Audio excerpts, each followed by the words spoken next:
お好み。冷食堂、今日は寿司を作るよ。荒いわね。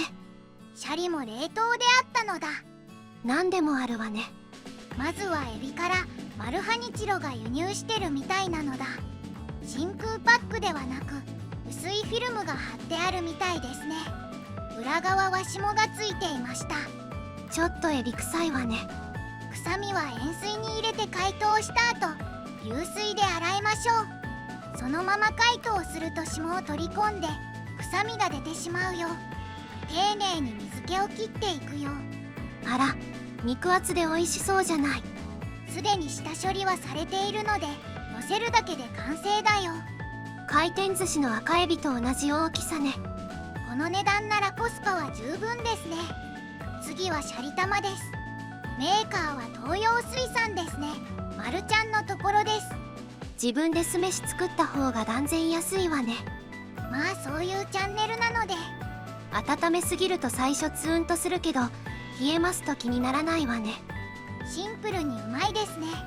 肉厚のプリプリですわ。シャリが妙に曲面になっているので結構強めに押さないと外れてしまいますね。次はみんな大好きなあれです。これはもしやチーズ。いつも頼んでしまう。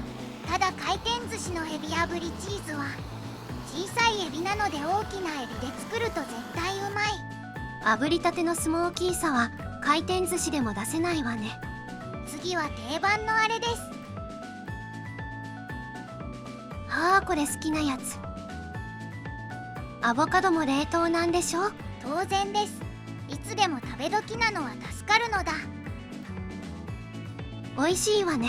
玉ねぎは水にさらして辛みを抑えよう。お次はこれ、マーラー風味赤エビ。ネギはすぐ焦げるので片栗粉をまぶしてあげよう。ラー油も垂らして完成。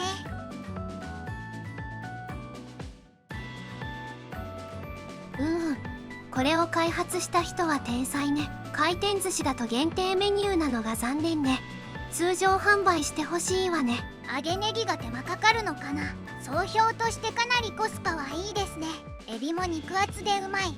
酢飯を用意すればパーティーでも大活躍でしょう。寿司以外でもサラダや料理にも使えそうね。以上なのだ。また会いましょう。